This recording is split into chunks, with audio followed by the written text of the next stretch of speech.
Hi hello guys, நம்ம சேனலில் common ஷோவில் யார் யார் கலந்துக்க போகிறா, பிக் பாஸில் யார் வின் பண்ண போகிறா அப்படின்ற சோதனையை கன்ஃபார்ம் பண்ண போகிறோம். நம்ம சேனலை சப்ஸ்கிரைப் பண்ணிட்டு லைக் பண்ணிட்டு பாருங்க. ஆக்சுவலாக இவரை பார்த்தீங்கன்னா கணேஷ், இவர் விஜய், இவரை யாருக்கும் தெரியாமல் இருக்காது. இவரை பார்த்தீங்கன்னா ஃபரீனா. மித்தபடி நேம் நான் உங்களுக்கு போட்டுட்ருக்கேன், நீங்களே பாருங்கள், ஓகேங்களா? எனக்கு வந்து என்ன ஒன்றுன்னா, கண்டஸ்டன்ட் இப்போ கொஞ்சம் ப்ரிப்ரேஷன் பண்ணி நல்லா எடுத்திருக்காங்க. முன்னாடி பிக் பாஸ் சீசன் 9ல் பட் இந்த அளவுக்கு இல்லை. சீரியஸ்லி நான் நிறைய பார்த்தேன், பட் எனக்கு அப்படி தெரியல. பிக் பாஸ் 9ல் ரொம்ப சொதப்பலாக தான் கொண்டு போனாங்க. இந்த வாட்டர் மெல்லாம் வச்சு நல்லா தான் செஞ்சாங்க. பட் அவர் கொஞ்சம் கோளாறாக நடந்துக்கிட்டாரான்னு கேட்டால் என்னை பொறுத்த வரைக்கும் அதிகமாக சில இடத்துல நல்ல மாதிரிலாம் தெரியல. நல்லவன் சொல்லக்கூடாது, சாரி, பட் எனக்கு அவ்வளோக்கு பிடிக்கல. ஏன்னா அவர் பண்ணது அவருக்கு ஓகேவா இருந்தாலும் நம்ம இவ்வளோ பேர் டெலிவிஷன் பார்க்குறப்ப அது கொஞ்சம், ஏன்னா அவர் ட்ரெஸ் அப்படி தானே அவுக்கிறதா இருக்கட்டும், அதெல்லாம் சொல்கிறப்ப எனக்கு அது ஒரு பிடிக்கல. சரத் இவங்கெல்லாம் பார்த்துருப்பீங்க. அடுத்து நம்ம உமர், இவர் பெரிய ஆள், இவரும் வராருன்னு நினைக்கிறப்ப பெருமையாக இருக்குது. நம்ம ராமும் வராரு. அடுத்து நான் முக்கியமான பேச வந்தது இதுதான். இது என்னன்னு பார்த்தீங்கன்னா, நம்ம விஜய் சித்து இதில் கன்ஃபார்ம் வராங்க அப்படின்னு எனக்கு தெரியல. பட் ஒரு 80% வாய்ப்புகள் இருக்குது அப்படின்னு முக்கால்வாசி பேர் சொல்கிறாங்க. பட் எனக்கு தெரிஞ்ச வரைக்கும் வாய்ப்புகள் இருக்குது, அவர் வராருன்னு நான் நினைக்கிறேன். நெக்ஸ்ட்டு நம்ம பார்த்தோம் இல்லையா, அந்த கொக்கு வித்து கோமாளி, அந்த விஜய் ஷோ, அதில் பார்ட்டிசிபேட் பண்ண நம்மளோட கூமாப்பட்டி தலைவன், அவர் வந்து கன்ஃபார்மாக இதில் பார்ட்டிசிபேட் பண்ணுறாருன்னு சொல்கிறாங்க. கூமாப்பட்டி தலைவன் இதில் வராருன்னு சொல்லியிருக்காங்க. அவர் மட்டும் இல்லாமல் சில பேர் வராங்க. போன சீசனில் பிடிக்காமல் இருந்ததுன்னு சொல்லப்போனால் எனக்கு அந்த வாட்டர்மெலன் தான். ஏன் வாட்டர்மெலன் பிடிக்கலன்னு சொல்லி, ஆக்சுவலாக வாட்டர்மெலனை பிடிக்கும். வெளியே நார்மலாக ரீல்ஸ் போட்டுட்டு இருந்தப்ப, அவரை ட்ரோல் பண்ணிகிட்டு இருந்தப்ப, அவரை வச்சு நிறைய பேர் செய்கிறப்ப அது கொஞ்சம் காமன் கண்டென்ட்டாக இருந்தது. அதனால் பட் எனக்கு பிடிச்சிருந்துச்சு. பட் ஒரு ஒரு சேனலுக்குள்ளே அந்த சேனலை எவ்வளவோ பேர் வாட்ச் பண்ணுறாங்க. ஒரு சின்னவங்களா, பெரியவங்க, வயசானவங்க எல்லாருமே அந்த காமன் ஷோவை பார்த்துட்ருக்கிறப்ப, பட் அவர் என்ன பண்ணுறாருன்னா, அவரோட மேலே சட்டை போடாமல் இருக்கிறது எனக்கு பிடிக்கல பர்சனலாக. நீங்கள் கமெண்ட் பாக்ஸில் என்னென்னு கமெண்ட் பண்ணுங்கள். எனக்கு அவர் சட்டை போடாமல் இருக்கிறது சுத்தமாக பிடிக்கல. அது மட்டும் இல்லாமல் மீத்தப்படி ஒரு சின்ன விஷயம் எனக்கு பிடிக்கல. ஒரு சண்டை ஏதாவது ஒன்று வந்தால் அவர் ஒரே விஷயத்த பாயிண்ட் பண்ணிடுவார். அந்த ஒரு விஷயத்த பாயிண்ட் பண்ணிட்டாருன்னா அது அவ்வளோதான். ஏன் அதை பண்ணீங்க அப்படின்னு கேட்டு இந்த பிரச்சனையை சால்வ் பண்ணணும் அப்படின்னு அவர் நினைக்கவே மாட்டார்.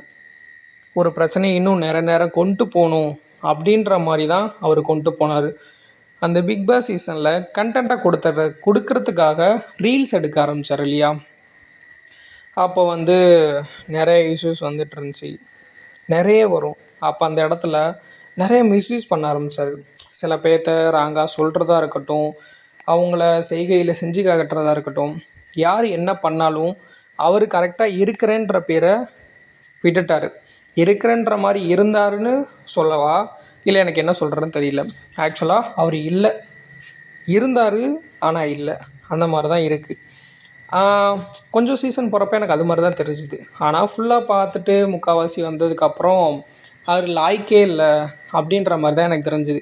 இப்போ கூட இந்த விஜய் டிவியில் சீரியஸ் போய்ட்டுருக்கு இல்லையா, அதில் பார்த்திங்கன்னா கோமாளி அந்த இதுக்கெல்லாம் உள்ளே வந்துட்டு இருந்தார். அதுக்கு வரல, பட் ஆனால் விஜய் டிவியில் இது நடிச்சிட்டு இருந்தார் பார்த்தேன். பட் அவர் அந்த இதுக்கு ப்ரொமோக்கு உள்ளே வர்றப்ப நிறைய பிரச்சனை, கேஸ் கொடுக்குறது ரீசெண்டாக நீங்கள் நிறையா பார்த்துருப்பீங்க. இப்பயுமே வெளியே அவரால் பிரச்சனை மட்டும்தான், கேஸ் கொடுக்குறது, இதெல்லாம் என்னது, இந்த மாதிரி தான் போயிட்டுருக்கு. பட் ஆக்சுவலாக அவர் ஒரு டாக்டராக இருந்தாருன்னு சொன்னல, டாக்டராகவே இருந்திருக்கலாம், தேவையில்லாமல் இங்கே மாட்டிக்கிட்டார். அதுதான் பிரச்சனை. மீடியா கிட்ட ரீல்ஸ் போட்டு ஒரு ட்ரெண்ட் ஆகணும் அப்படின்ற பேரில் உள்ளே கோளாறுத்தனமாக மாட்டிக்கிட்டார்.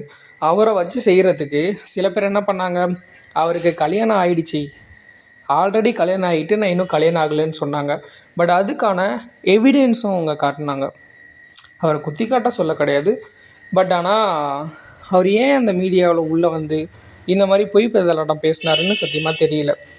அது மட்டும் இல்லாமல் இப்போ நம்ம குக்கு வித்து கோமாளியில் பெஸ்ட்டாக நடித்த நம்ம விஜய் டிவி ஆக்டர் பெரிய சாதனை பண்ணிகிட்ருக்க இப்போ நம்மளோட கூமாப்பட்டி தலைவன் ஒரு ஆற்றுல இருந்து கூமாப்பட்டி ஆக்சுவலாக நான் அதை பார்க்குறப்ப வேடிக்கையாக முன்னாடி பார்த்தேன்.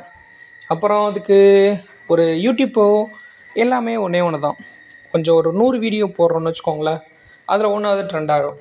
அது மோஸ்ட்லி நடக்கிறது தான். அதே மாதிரி தலைவன் போட்டு எப்படியோ ட்ரெண்ட் ஆகிறாரு. அதை ஆகி இவ்வளோ தூரம் வளர்ந்து வந்துட்டார். இப்போ அவர் மட்டும் இல்லை, இப்போ ஒருத்தருக்கு அவார்டு கொடுத்துருக்காரு. என்ன சேனல் அது மறந்துடுச்சு. சரி அதை விடுங்க. ஆக்சுவலாக இப்போ என்ன சொல்கிறேன்னா, நம்ம விஜே சித்து இப்போ இதில் உள்ளே வராருன்னு சொல்லிகிட்டு இருக்காங்க. அவர் உள்ளே வந்தால் காமெடி கண்டென்ட்டுக்கு பிரச்சனையே இருக்காது, ஸோ நல்லா போகும்னு சில பேர் இல்லை பல பேர் சொல்கிறாங்க. ஏன்னா அவர் 6 மில்லியன் சப்ஸ்கிரைபர் வச்சுருக்காரு. சும்மாலாம் அவர் ஏன் பண்ணலை, அதுக்கேற்ற உழைப்பின்றி ஊதியமின்றி அவர் இருக்கிறதுனால இந்த பலனை பெற்றிருக்காரு. ஸோ அதில் தப்பே கிடையாது. ஸோ அவரை இன்க்ரீஸ் தான் பண்ணணும். ஆக்சுவலாக நான் ஒன்று கேள்விப்பட்டது அப்புறம், இப்போ ஒரு உள்ளே இவர் போனார்னா உண்மை, அவருக்கு நடந்த நல்லது கெட்டது இது எல்லாமே வெளியே வரும். இந்த பிக் பாஸ் எப்படின்னா, ஒரு பெரிய ஆளை சின்ன ஆளாக இருந்தாலும் பெரிய ஆளாக இருந்தாலும் அதை இன்னும் பெரிய ஆளாக காட்டுறது தான் பிக் பாஸ். நம்ம அதை லட்சக்கணக்கான கோடிக்கணக்கான பேர் பார்க்குறோம். இங்கேருந்தோ எங்கேருந்தோ பார்க்குறோம். அந்த கோடிக்கணக்கான பேர் அதை பார்க்குறப்ப மினிமம் அந்த ஒரு லைவ் ஒன்று ஓடுதுன்னு வச்சுக்கோங்களேன். விஜய் டிவி லைவ் ஓடிட்டுருக்கு காலையில் 12 மணி நைட்டு. இந்த 3 டைமில் சண்டை நடந்துச்சுன்னா மினிமம் 48 லட்சம் பேர் பார்க்குறாங்க. ஓகேங்களா, மேக்ஸிமம் 48 லட்சம் பேர். மினிமம் ஒரு நார்மல் ஷோ நடந்துகிட்ருக்கப்ப 1 லேக்லேருந்து 20 லேக் வரைக்கும் பார்க்குறாங்க. மினிமம் பார்க்குறாங்க. மேக்ஸிமம் 48 50 வரைக்கும் இந்த மாதிரி போய்கிட்டு இருக்கு. பட் அவங்களுக்கு அது நல்ல கண்டென்ட் தான். பட் இவ்வளோ மக்கள் பார்க்குறதுல அதில் எனக்கு ஒன்று தான் மைண்டில் வந்துட்டு போகிறதே வாட்டர்மெலன் பண்ண சம்பவங்கள். அப்புறம் இப்போ வந்து கோஸ்ட் வந்திருக்காங்க 4 பேர், உங்களுக்கு யார் யாருன்னு தெரியும். பட் அவங்க ஓகேவான்னு கேட்டால் என்ன பண்ணுவாங்கன்னு காமெண்ட் ஷோவில் பார்ட்டிசிபேட் பண்ணுறவங்கள அவங்க தான் எடுப்பாங்கன்னு நினைக்கிறேன். நெக்ஸ்ட்டு நம்ம பிக் பாஸ் அவரோட வாய்ஸு கேட்டு ரொம்ப நாள் ஆச்சு. யார் யார் மிஸ் பண்ணுறீங்கன்னு கமெண்ட் பாக்ஸில் கமெண்ட் பண்ணுங்கள். அப்புறம் இன்னும் நம்ம சேனலில் பார்த்தோன்னா சில பல விளக்கங்களாக கொடுக்கணும். ஸோ நம்ம கூமாப்பட்டி வந்து தலைவர் உள்ளே வந்தார்னா அட்டகாசமாக இன்ட்ரெஸ்டிங்காக இருக்கும்னு நான் நினைக்கிறேன். உங்களுக்கு எப்படி இருக்கும்னு கமெண்ட் பாக்ஸில் கமெண்ட் பண்ணுங்கள். ஆக்சுவலாக இவரை வந்து காமெடி ஷோ நல்லா பண்ணுறாரு, கொஞ்சம் கேமிங் நல்லா பண்ணுறாரு. ஓகே, நல்லா இன்ட்ரெஸ்டிங்காக இருக்கும். நம்ம சேனலை மறக்காமல் சப்ஸ்கிரைப் பண்ணி லைக் பண்ணி வச்சுக்கோங்க. ஓகேங்களா, தேங்க்யூ.